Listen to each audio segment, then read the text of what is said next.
Hello students, my name is Rohit Penuli and I am from ICT Virtual Classroom Dehradun. कैसे हैं आप सभी? मेरे ख्याल से बहुत अच्छे होंगे। हम बात कर रहे हैं क्लास 9th साइंस की, जिसके अंदर हमें बात करनी है chapter number 3 atom and molecules. उसे समझना है, उसके क्वेश्चंस करने हैं, है ना? किस तरीके से पूछे जाते हैं क्वेश्चंस, तो उन्हें करने के लिए चलेंगे बच्चों स्मार्ट बोर्ड की तरफ। तो हम बात कर रहे हैं chapter number 3 atom and molecules की, ठीक है? क्लास 9th साइंस,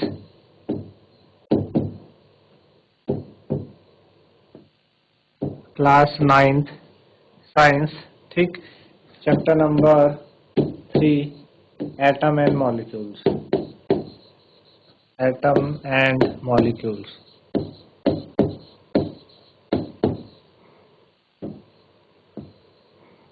तो क्वेश्चन नंबर 1 है आपका आज का, which atom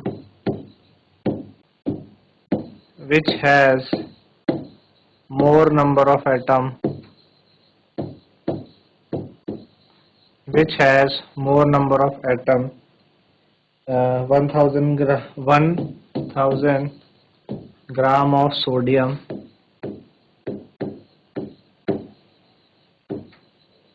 which has more number of atom, 100 gram of sodium or 100 gram of iron, ठीक है? तो which has more number of atom, 100 gram of sodium और 100 ग्राम ऑफ आयरन, ठीक है ना? ये हमें बताना है कि 100 ग्राम ऑफ सोडियम या 100 ग्राम ऑफ आयरन में से किसके पास नंबर ऑफ एटम्स आपके ज्यादा है, ठीक है ना? तो हमें ये बताना है नंबर ऑफ एटम्स किसके पास ज्यादा है, 100 ग्राम सोडियम में या 100 ग्राम आयरन में। तो हमें पता है कि आपका सोडियम का जो मास है, अगर हम बात करें सोडियम का मास 23 ग्राम है, तो 23 ग्राम ऑफ सोडियम में कितने एटम्स होंगे, ठीक है ना? तो 23 ग्राम ऑफ सोडियम में हमारे पास कितने एटम्स होते हैं?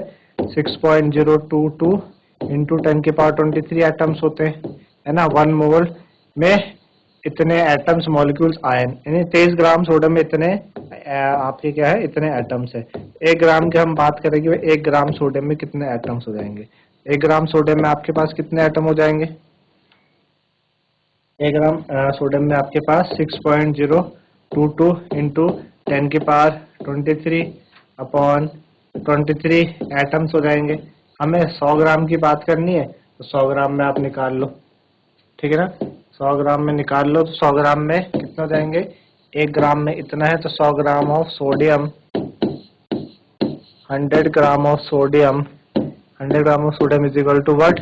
6.022 इंटू 10⁻23 अपॉन नीचे 23 इंटू 100 हो जाएगा कि 100 ग्राम में आपको निकालने, ठीक है ना? इसको हम कैलकुलेट कर लेते हैं, ठीक है ना? कैलकुलेट करोगे आप तो 6.022 को 6.022 इंटू 10, 6.022 का अगर हम डिवाइड करें 23 से, तो ये आपके पास आ रहा है 0.2618, है ना? इतना आ रहा।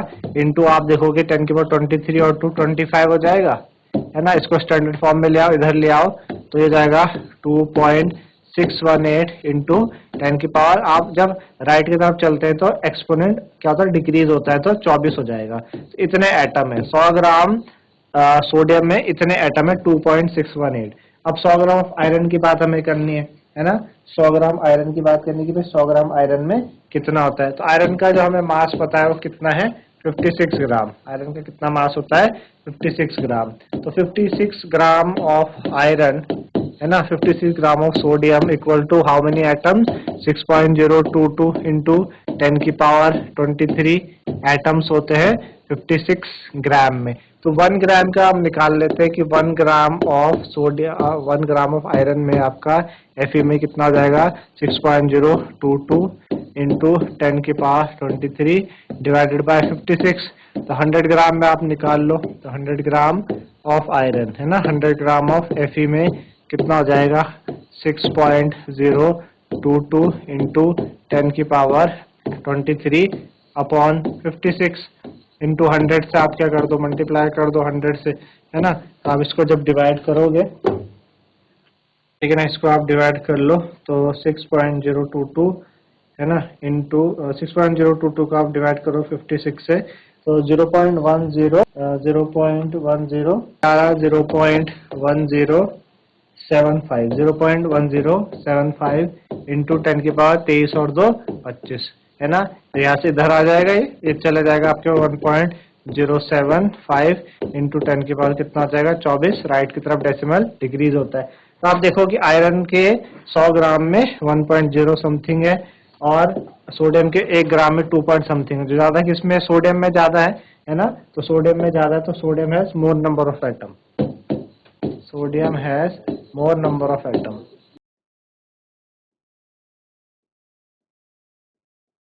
Sodium has more number of atom, है ना। तो सोडियम के पास क्या है, ज्यादा नंबर ऑफ एटम है।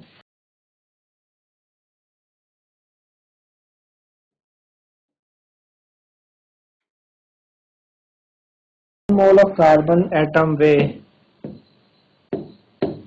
1 mole of carbon, 1 mole of carbon atom way, 1 mole of carbon atom way 12 gram, 1 mole of carbon atom weigh 12 gram. What is the mass of 1 atom of carbon? What is the mass of, what is the mass of 1 atom of carbon? What is the mass of 1 atom of carbon? ठीक है ना। 1 mole of carbon atom में 12 ग्राम है, तो हमें बताना मास of 1 atom of carbon, है ना। 1 एटम ऑफ कार्बन में बताना है कितने, 1 एटम ऑफ कार्बन का मास कितना होगा, ठीक है ना। तो हमें बताया है 1 मोल ऑफ कार्बन में 12 ग्राम होते हैं, तो मास ऑफ 1 एटम ऑफ कार्बन में कितना होगा, है ना। तो 1 मोल में आपके 1 मोल ऑफ कार्बन का मतलब आपका 12 ग्राम होता है, और 1 मोल में कितने एटम्स होते हैं, 6.022 इंटू 10⁻23, है ना। 6.022 इंटू 10⁻23 एटम होते हैं 1 मोल में। तो इतने एटम ऑफ कार्बन में 12 ग्राम आता है, ठीक है ना। तो हमें 1 का बताना है, तो 1 एटम ऑफ कार्बन में कितना ग्राम हो जाएगा, 1 atom of carbon equal to 12 divided by 6.022 into 10⁻23, है ना। 10⁻23 को आप ऊपर लेके जाओगे, यहाँ से आप पॉइंट भी हटा लो, तो ऊपर 3 ऊपर 10⁻3 हो जाएगा, तो 23 को लेके जाओगे तो -23 और ऊपर +3, तो 10⁻20 हो जाएगा, -20 हो जाएगा, है ना। इंटू आप 12 को जब डिवाइड करोगे इससे, तो कितना आंसर आएगा वो हम बता देते हैं। 12 को 6022 से डिवाइड करने पे, है ना, 12 डिवाइडेड बाय 6022, 0.001992 इतना आ रहा। अब इसको यहाँ लाओ इस तरफ, 1.992 इंटू 10 की पावर कितना हो जाएगा, डिक्रीज होगा, है ना। तो 3 उधर शिफ्ट हो रहा है तो 23 हो जाएगा, डिक्रीज होता है ना, 20 से 3 डिक्रीज करोगे तो -23 में जाओगे आप, तो 1.9 -23 ग्राम आपका आंसर आ जाएगा कि 1 एटम ऑफ कार्बन में इतने वो होते हैं, 1 एटम ऑफ कार्बन में क्या होता है, इतना ग्राम होते हैं। आई बात समझ में, चलो ठीक है। नेक्स्ट है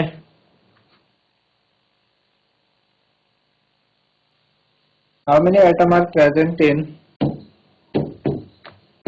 how many atoms, how many atoms are present in, how many atoms are present in H2S molecule, H2S molecule, how many atoms are present in H2S molecule, और दूसरा PO4 3 negative ion, PO4 3 negative ion, ठीक है ना। हमें बताना है कि H2S molecule में और PO4 3 नेगेटिव में कितने एटम्स है ना। अगर हम H2S मॉलिक्यूल की बात करें तो कितने एटम है इसमें, 3 एटम है इसके पास H2S मॉलिक्यूल में, टोटल 3 एटम है, 2 H के और 1 इसमें, तो इसमें तो 3 एटम हो गए। और अगर इसकी बात करें टोटल, इसमें आपके पी का 1, ऑक्सीजन के 4, तो 5 एटम है। तो हमें ये बताना था कि कितने एटम्स प्रेजेंट है इनमें। ठीक है, चलिए नेक्स्ट है हमारे पास। नेक्स्ट क्या है?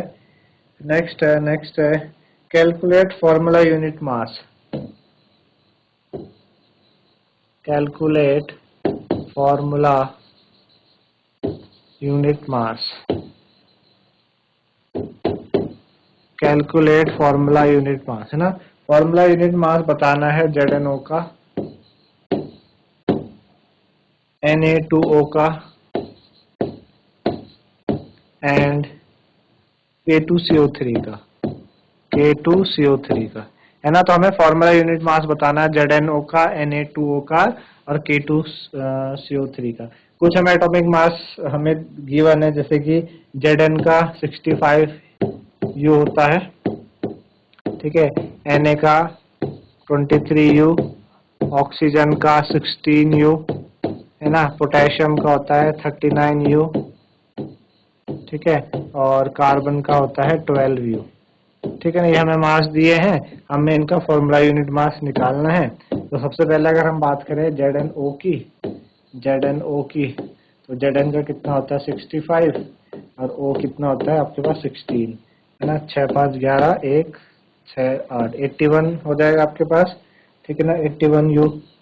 दूसरा हम बात करें Na2O की,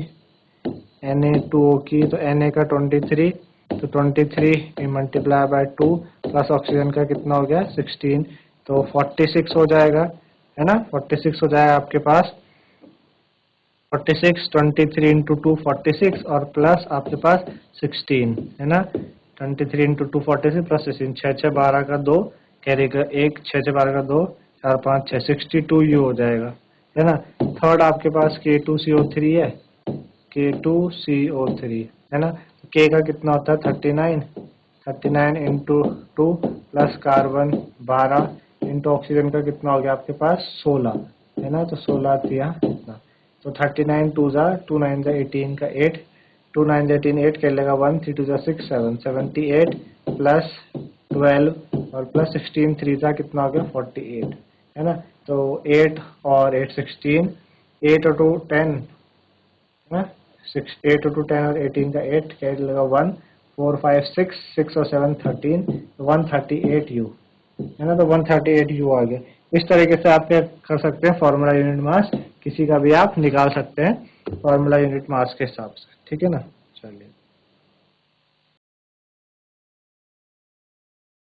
चलिए नेक्स्ट है आपके पास, why is it not possible to see, why is it not possible,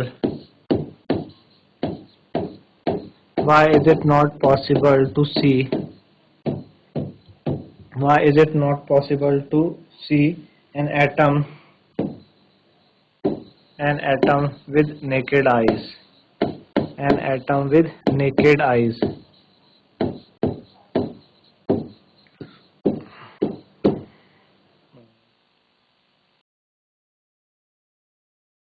ठीक है, क्यों पॉसिबल नहीं कि हम एटम को नेकेड आई से देख सकते हैं? नहीं, क्योंकि एटम आपका very very small in size होता है ना। It is very very small in size, it is very very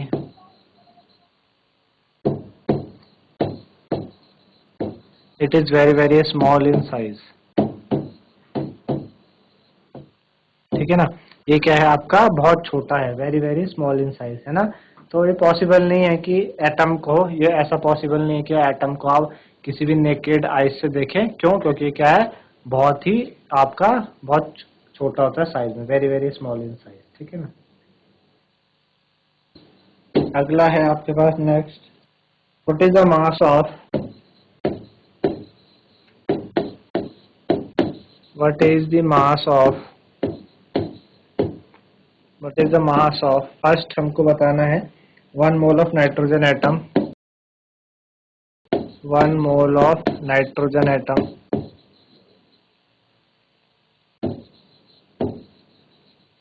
what is the mass of 1 mole of nitrogen atom. Second आपका 4 mole of aluminium atom, 4 mole of aluminium atom, ठीक है। 1 mole of nitrogen atom, second 4 mole of aluminium atom, third 10 mole of Na2SO3, 10 mole of Na2SO3, ठीक है ना। तो 1 mole of nitrogen atom, 4 mole of aluminium atom, 10 mole of Na2SO3, ठीक है ना, ये हमको बताना है।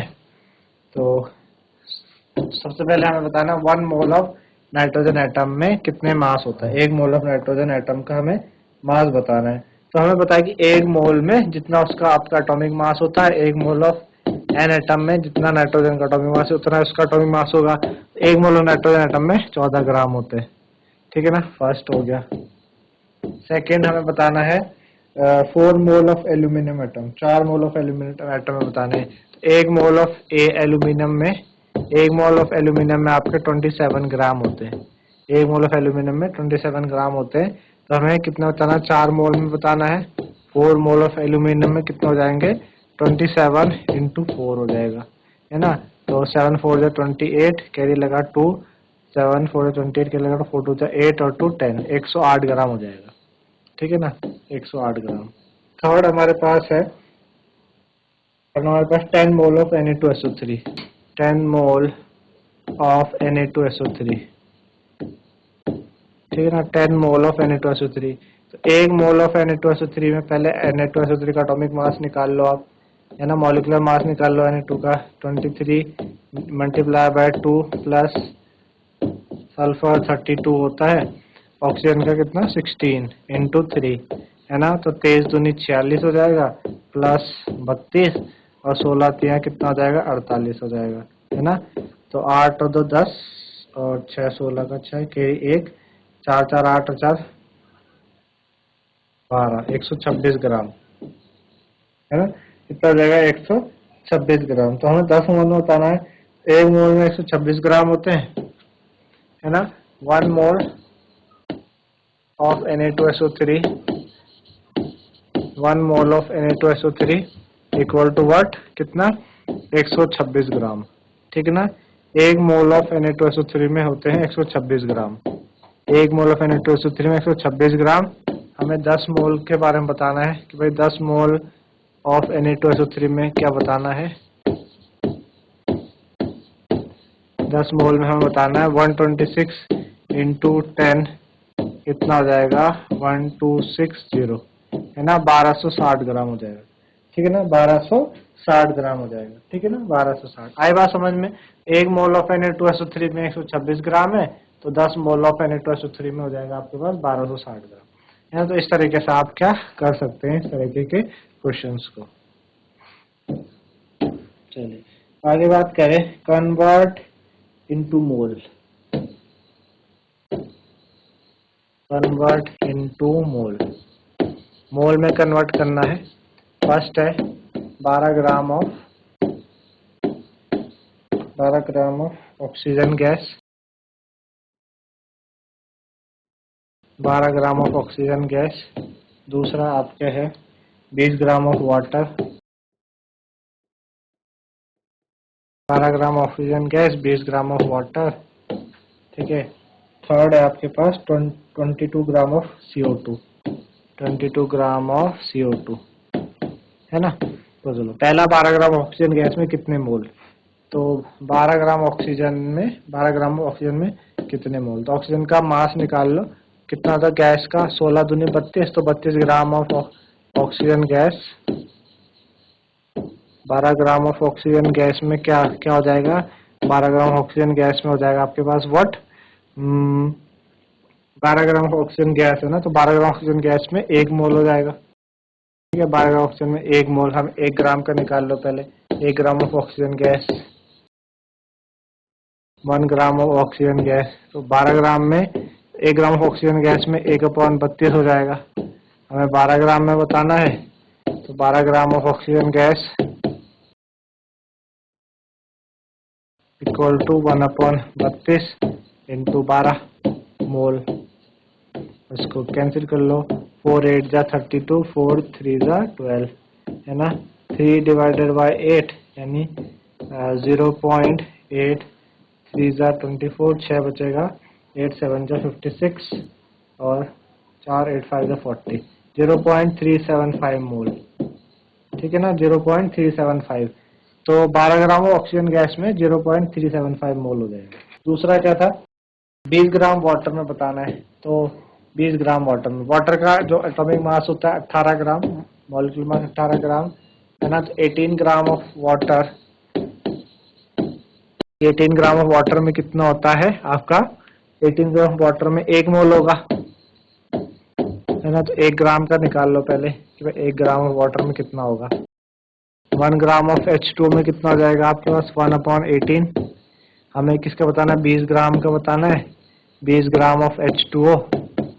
तो 20 ग्राम ऑफ H2O में कितना हो जाएगा आपके पास, 1/18 इंटू 20 है ना। 1/18 इंटू 20 हो जाएगा, 2 10 जा 2 9 जा है ना, 9 1 जा 9। ठीक है, एक बचा 10 9 1 9, 1.11 के आसपास आ जाएगा ये, 1.11 आपके पास मोल है ना। तो 20 ग्राम वाटर में इतने मोल हो जाएंगे। अगला हमें बताना था किसका, 22 ग्राम ऑफ CO2 में। तो कार्बन डाइऑक्साइड CO2 का अगर आप निकालो तो 12 और 16 इंटू 2 32 है ना, और 12 32 और 12 कितना, 44। ठीक है ना। तो 44 ग्राम ऑफ CO2 में 1 mole, 42 gram of CO2 equal to 1 mole. 42 gram of CO2 में 1 मोल होता है। 1 ग्राम ऑफ CO2 का हमें पता लगाना है, 1 ग्राम ऑफ CO2 में कितना हो जाएगा, 1/44। तो हमें बताना है कितने का, हमें बताना है 22 ग्राम का है ना। तो 22 ग्राम ऑफ CO2 में, ठीक है, 22 ग्राम ऑफ CO2 में हो जाएगा आपके पास 1/44 इंटू 22 है ना। तो 22 1 जा 22 2 जा 22 1 जा 22 2 जा 44, 1/2 मीन्स 0.5 मोल हो जाएगा। कितना हो जाएगा, 0.5 मोल है ना। तो इस तरीके से हमें ये क्वेश्चन करके दिखाने की इस तरीके से हो जाता है। तो इस तरीके से बच्चों आपने बात करी chapter number 3 atom and molecule से। मेरे ख्याल से आप लोगों को समझ में आया होगा। तो आज के लिए इतना ही था। धन्यवाद। Have a nice day.